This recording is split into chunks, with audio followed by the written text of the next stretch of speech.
Veronica presents the AI Repertory Theatre's production of Dan Turner, Hollywood Detective in A Comet Passes by Robert Leslie Bellem.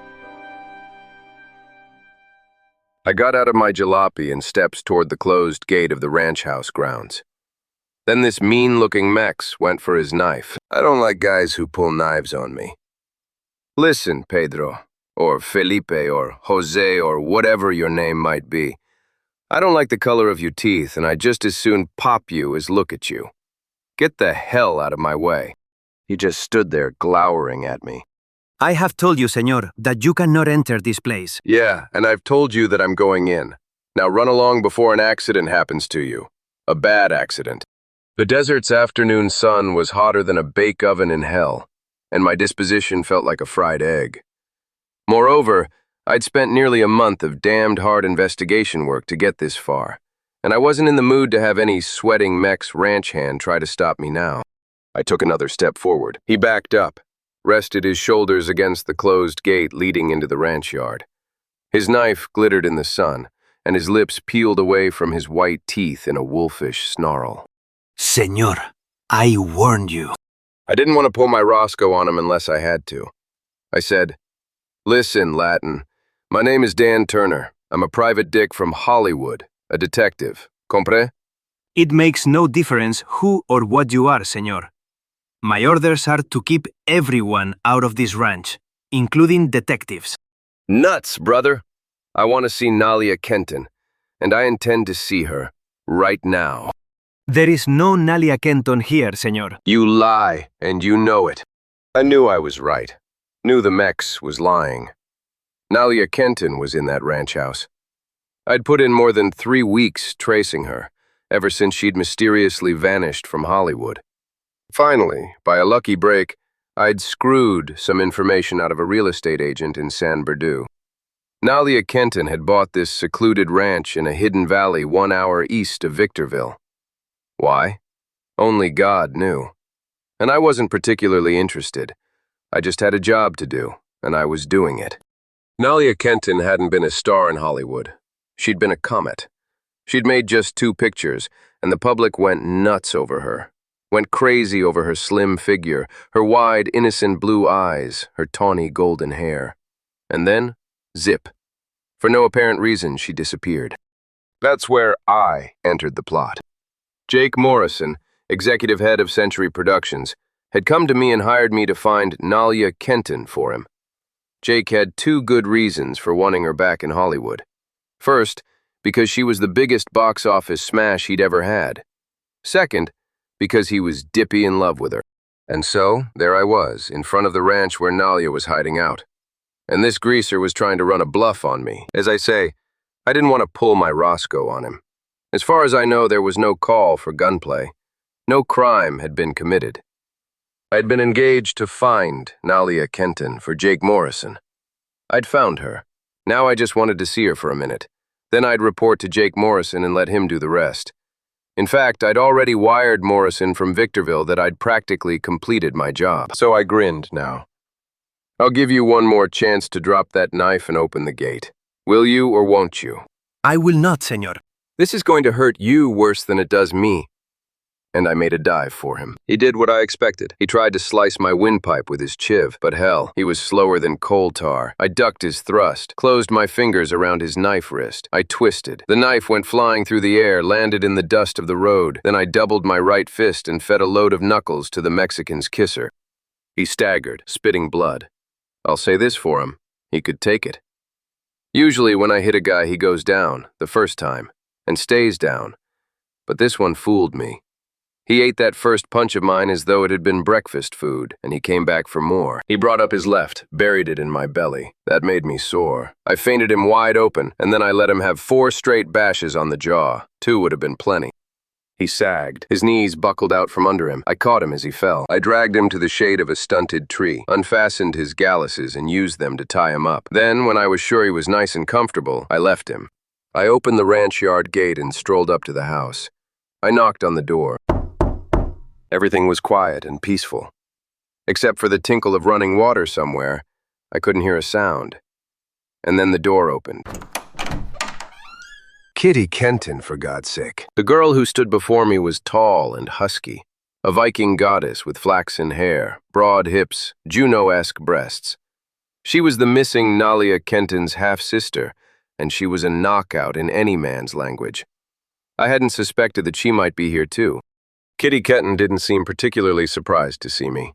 She just said, "Well, Dan Turner, snooping again, as usual.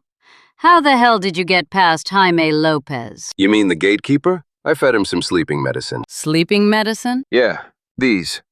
I held up my fists. Kitty smiled faintly. "I might have known." I looked her over. She was dressed in a thin, summery cotton dress, and as far as I could see, she wasn't wearing a hell of a lot under it. I could see the firm mounds of her generous breasts straining at the dress. The frock's skirt was plenty abbreviated too, and Kitty didn't have stockings on. Her legs were hefty but shapely, and they were nice and smooth. "Aren't you going to invite me in for a drink?" Kitty shrugged. "I suppose there's nothing else to do. Come on in. I'll call Nalia." She led me into a big, comfortable living room. It wasn't ranch house style. It looked as if it might have been picked up bodily in Hollywood and transported here. It was modernistic and up to the minute. I sat down on a divan. "Wait here.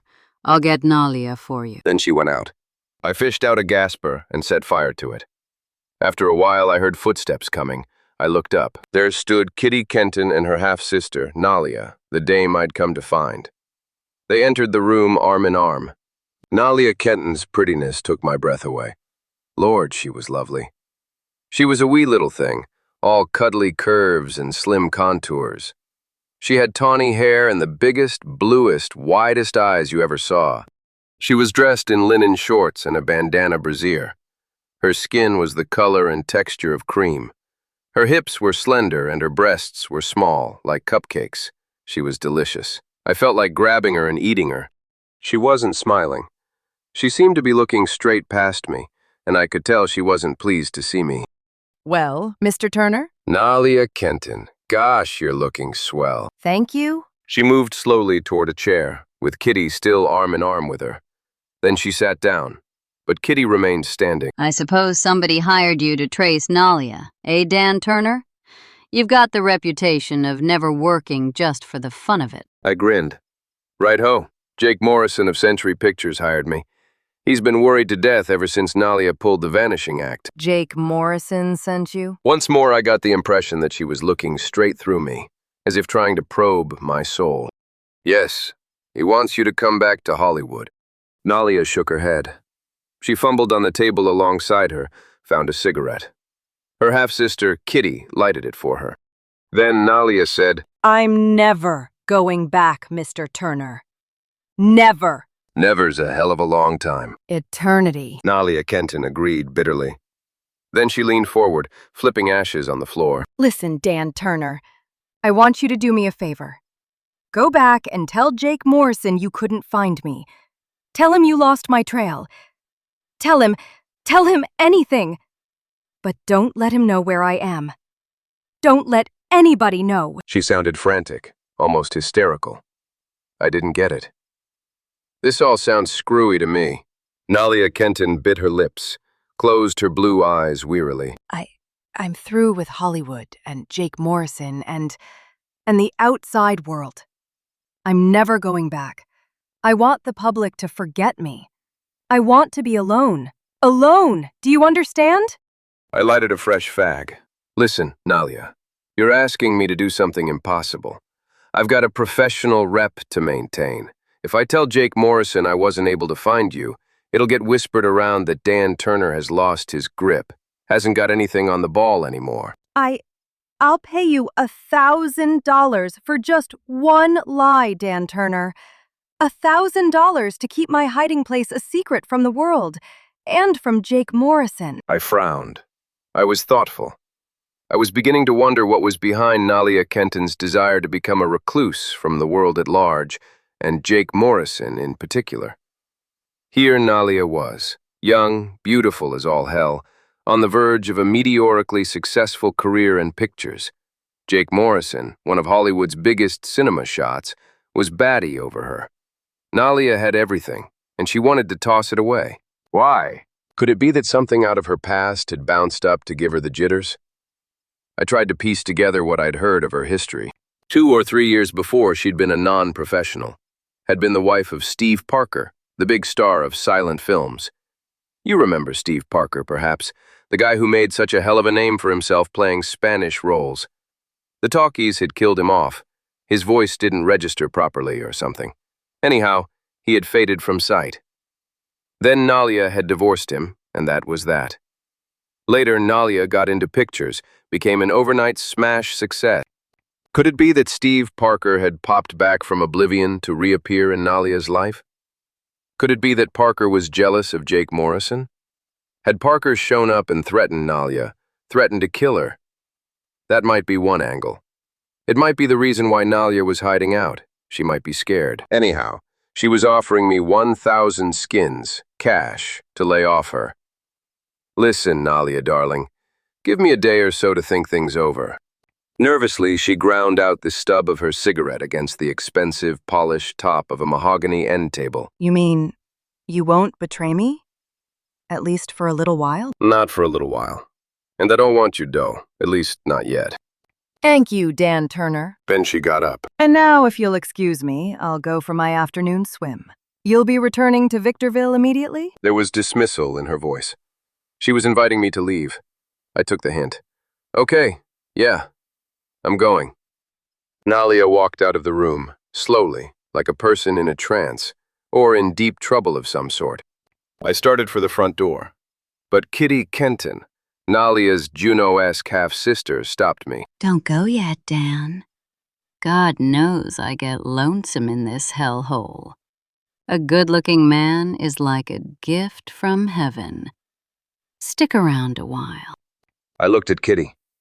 There was a peculiar flicker in her eyes, a flicker of invitation, maybe. She drew a deep breath, and her gorgeous breasts strained at the front of her dress until I thought something was going to pop. I hoped it would. Kitty drew me into the kitchen of the house. I'll fix a highball. What do you like, scotch or rye? Scotch, by all means. She poured 2 tall ones, filled them with cracked ice and fizz water. She fumbled with a switch near the electric icebox, and then we went back into the living room. We sat down together on the divan. We drank. Then I slipped a tentative arm about Kitty's hefty waist. She didn't seem to mind. In fact, she seemed to expect it. She was big, but she didn't have an ounce of surplus fat on her anywhere. Just hard, firm flesh, nice to touch. She leaned against me and stretched her arms up over her head. I can't stand that. Never could. It brings a girl's breasts forward, taut, inviting. Kitty quivered and sighed. Like me, Dan? Like you? Don't be nuts, Kitty. She was an eyeful, no fooling. I never saw anything so tempting. I grabbed her. Kitty began to pant a little. So did I. I kissed her on the mouth. She opened her crimson lips. 1,000 candle power shock tingled past my tonsils. I began to lose control. After all, I'm human. What the hell? I kissed the hollow of her throat. She put her arms around my neck and strained my head against her hard. I got a hell of a thump out of that. And then... Well, the next time I looked at the ticker on my wrist, almost a full hour had passed. Under certain conditions, time certainly does fly, doesn't it? Kitty adjusted her dress. She was smiling. Now I know why you've got such a reputation as a lady killer, Dan. I started to make a flip comment, but before I could get my mouth open, I heard something. It was a cry, a man's full-throated cry of sheer, panic-stricken horror. It came from somewhere behind the ranch house. It sounded like the moaning gibber of a tortured, tormented soul being fried in hellfires. It raised the hackles at the nape of my neck, and it brought a shiver down my spine. I suddenly smelled trouble. Bad trouble. Kitty Kenton threw herself at me. Dan, for God's sake, what was that? I don't know, but I sure as hell aimed to find out. Then I raced for the kitchen, with Kitty after me. The cry sounded again. I yanked out the .32 automatic I always carry under my armpit and lammed out into the rear yard. I stared. What the hell? There was a small swimming pool just behind the house, with a high springboard at the far end. Standing at the brink of the pool was the mech's ranch hand who had tried to knife me. His eyes were wide, and he looked demented, insane. And small wonder, floating in the clear water of the pool, I saw a small, tawny-haired figure in a one-piece bathing suit. It was floating face downward, motionless, still. The tawny hair was pink with washed blood. God almighty! I smashed forward. Before I could reach the pool, the Mex gathered his muscles and dived into the water. He reached that floating figure, grabbed it, started splashing frantically back to the pool's concrete edge. I reached down, helped him. I dragged the limp figure out of the water, turned it over. I felt suddenly sick, nauseated. It was Nalia Kenton, or rather, what was left of her. God, what a sight. The whole damned front of her skull was bashed in, as if somebody had smashed into her forehead with a sledgehammer. Her entire face was obliterated. Her arms dangled crazily, in Z-shapes, the bones broken in 3 or 4 places. The one-piece swimsuit was torn away from her tiny, cupcake breasts, and there were hellish bruises on her white flesh. Of course she was dead. Oh my God! Kitty Kenton wailed. Her face went corpse white. She swayed on her feet. Who could have? This is the most brutal thing I've ever looked at. Somebody must have used a hammer on her and then thrown her into the water. Somebody plenty powerful. Then abruptly, I whirled at the dripping Mex who had brought Nalia Kenton's body out of the pool. He licked his lips and said, Listen, mister, you don't think that I did this. I pointed my Roscoe at him and said, For the moment, I'm not thinking anything. But you were the only man out here. But I just came to the pool. I regained consciousness a moment ago, where you left me out front.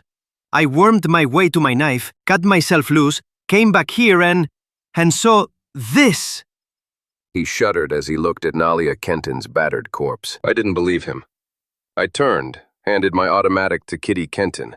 I said, Keep this hombre covered. Where are you going, Dan? Into the house to phone the sheriff at Victorville. But we have no telephone. Then stay here anyhow. I'm going to search for the murder weapon. It's probably a big hammer of some sort. If I find it, it will have fingerprints on it. There's a tool shed behind the barn. Okay, I'll look that over. I made for the tool shed. I slammed inside the place, stared around.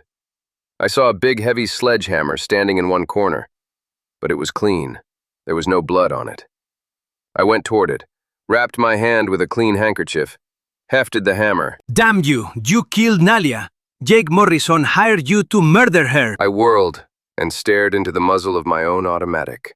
The Mex ranch hand was pointing it at my navel. I noticed something queer about him. His swarthy color was all streaked where he'd been in the swimming pool, and his hair was cockeyed. All of a sudden, I tabbed him. He wasn't a Mex. He was a white man, in makeup. He was wearing a wig over his brown hair. Evidently, he'd overpowered Kitty Kenton, taken my Roscoe away from her, and now he was accusing me of murdering Nalia Kenton. I looked at him. So you want 2 killings on your hands, eh? Steve Parker? Sure, that's who it was. He was Steve Parker, who'd played so many Mexican and Spanish roles in the old silent film days. Nalia Kenton's ex-husband. The way I'd pierced his disguise set him back on his heels. The automatic wavered in his fist. That's what I've been waiting for. I hurled myself full at his throat. I smashed the Roscoe downward with one blow. Then I bopped him on the jaw with everything I had. For the second time that day, he went down and out. I raced out of the tool shed, with my .32 back in my own mitt where it belonged. I rounded the barn, dashed toward the swimming pool. Then I brought up short. There was Kitty Kenton lying there alongside the corpse of her dead half-sister. And leaning over those 2 sprawled forms was a man who turned when he heard me coming. Jake Morrison from Hollywood, the Century Pictures exec who had hired me to find Nalia Kenton. He looked green around the gills, looked ready to heave his biscuits all over the place. Turner. How in hell did you get here? How long have you been here? I just came. I got your wire from Victorville and drove right up. I traced you here. I came in and found... I stared into his eyes. Was he lying? Had he just arrived or had he been here some while? I remembered something. just when the disguised Steve Parker had cracked down on me in the tool shed. A minute ago, he had said, "You killed Nalia. Jake Morrison hired you to murder her." What was the meaning of that? Did Steve Parker know something that I didn't know? Did he know that Jake Morrison had a grudge against Nalia and wanted her killed? Before I could collect my thoughts, Kitty Kenton stirred, moaned softly, and staggered to her feet. She had a welt on her jaw. Dan, that Mex. Yeah, I know. Then I hit him and took the gun back again. Only he isn't a Mexican. He's Steve Parker, Nalia's former husband. What? Parker here? Oh my God. Then he killed Nalia. I looked at him. Yeah, either he killed her or you did. Morrison turned fish belly white. Turner, what are you saying? You and the disguised Steve Parker are the only two men around this joint outside of myself. And I was in the house with Kitty here for the past hour. But I just arrived. That's what Parker says too. Then I prodded him with my automatic, frisked him for any possible weapons. He didn't have any. I turned to Kitty Kenton. Listen, baby. I'm going to give you my Roscoe again. Keep Jake Morrison covered. Take him into the living room and hold him there. And this time, be on guard, for God's sake. But what about the Mexican? I mean, Steve Parker. I'll lock him in the tool shed. Then I went to do just that. I found the former movie hero still unconscious. I locked the door of the tool shed. Then I launched myself back toward the ranch house. On the way, I stopped and took another look at the gruesome thing which had been Nalia Kenton. Abruptly, something struck me as damned queer. Nalia's ex-husband, Steve Parker, had been working here on the ranch, disguised as a Mexican. Kitty Kenton hadn't recognized him, of course, because she'd never known him in the days when he'd been her half-sister's husband. But what about Nalia herself? Why hadn't she recognized her ex-mate? Nalia had seen Steve Parker in makeup 100 times. It didn't seem reasonable then that she wouldn't have spotted him even though he wore Mexican disguise. Then why had she permitted him to stay there as a common laborer? It didn't add up right. Unless... By God! I made for the house. I sneaked in the back way. I was beginning to remember certain things. The way Nalia Kenton had stared past me with her wide blue eyes. The way she'd walked, as if in a trance. The way she'd crushed out her cigarette on the expensive, polished top of a mahogany end table. Not making a sound, I started upstairs. I found Nalia's room, started pawing through the drawers of her bureau, and I found what I'd hoped to find. It was a letter from a certain doctor in Hollywood, the biggest specialist in his particular field. I read the letter, and suddenly a wave of understanding and of pity surged through me. Pity for the dead Nalia Kenton, who must have gone through hell before she died. I had the answer to my riddle now. I went back downstairs, and I approached the living room where I'd told Kitty to hold Jake Morrison prisoner. I stopped dead in my tracks at the doorway. Kitty Kenton was in Morrison's arms, loving the hell out of him. Take me away from here, Jake. If you love me, take me away. Her lush breasts were pressing into Morrison's chest. Kitty had my automatic still in her hand, but it was pointing toward the floor. "You damned fool!" I roared. Then I sprang. At the same instant, Kitty and Jake lurched apart. I made for Kitty. "Give me that gun, unless you want your sister's murderer to get away clean." You mean? I know who killed Nalia. I snatched my automatic from her fingers. Then I jammed the gun into Kitty Kenton's ribs and said, "Yeah, I know who killed Nalia. You did." Kitty went as white as a sheet. Fear leaped into her eyes. She tried to brazen it out. You must be crazy. Yeah, sure. Crazy like a fox. And if you make one wrong move, I'm just crazy enough to jam this gat into your pretty ear and let you hear it going off. Only you won't hear anything after that. Not with a lead slug in your brain. You're mad. You and I were in this very room when Nalia was killed. You saw her go out of here alive. I didn't leave your side for a single minute after that. And you've already said that Nalia must have been murdered by a powerful man with a sledgehammer. I was wrong. You killed her while you were in this room with me. Her red, kiss-swollen lips curled. Her laugh wasn't pleasant to hear. You damn chump. Maybe I'm a chump. But I've got you dead to rights, baby. You want the whole story? Well, here it is.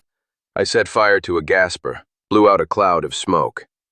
I cast a swift glance at Jake Morrison. Jake, you asked me to find Nalia Kenton for you, and to find out why she vanished from Hollywood. Well, this is the reason. Nalia Kenton had gone blind, stone blind. Blind? My God. That's it, blind. And being an actress, with an actress's peculiar psychology, or vanity, she couldn't stand the idea of having her public learn of her condition. She didn't want pity. She just wanted to hide away from the world. That's why she came here with her sister, her half-sister, rather. Kitty snarled at me. Nalia came here to accustom herself to her new condition. She had enough money to live on, and she had the determination to make the best of things. She got so that she could move about this house with comparative ease. Blind people learn such things fast. Nalia had received a letter from her eye specialist, telling her that her blindness was permanent. I've got the letter in my pocket. So Nalia started living her new, changed life. And meanwhile, her former husband, Steve Parker, somehow learned just how matters stood. He came here disguised as a Mex, got a job as a ranch hand. Nalia didn't recognize him because she couldn't see him. And Parker loved Nalia, just wanted to be close to her. Then what? Well, Nalia was determined to be as normal as possible, even to the extent of taking a daily plunge in her private swimming pool outside. Kitty Kenton saw what was coming. Damn you, Turner! I slapped her across the mouth, hard. Shut up. Today, Kitty decided to murder her sister. Why? Because Kitty was in love with you, Jake Morrison. She wanted you. And with Nalia out of the road, she might get you. I see. When I arrived at the ranch house this afternoon, I heard water running. Do you know what it was? No? Well, I'll tell you. Kitty was letting the water drain out of the swimming pool. A little later, Nalia, totally blind, mind you, went for her swim. She climbed up on that high springboard and dived straight into the concrete bottom of the empty pool. That's what killed her. Jake Morrison's lips were white. God in heaven. Nalia, my pretty Nalia. Then Kitty used her feminine tricks to keep me here because I'd be an alibi for her. When we were in the kitchen getting a highball, she flipped a switch. I thought it was a switch to the electric icebox, but now I know it turned on the water pump outside and refilled the swimming pool with water. Nalia's corpse floated to the surface. It looked as if she'd been killed with a hammer, and her body thrown into the pool. That's what Kitty wanted us to think. And she might have got away with it if I hadn't accidentally figured out that Nalia had been blind. Kitty sank into a chair, and her eyes were bitter with defeat. You've got me, Turner. We hope you enjoyed AIRT's production of Dan Turner, Hollywood Detective, in A Comet Passes. Follow and subscribe to get early access to all of Dan Turner's cases. For even more stories, visit veronicapresents.com. You can help us grow our audience by rating and reviewing this show. Thanks for listening.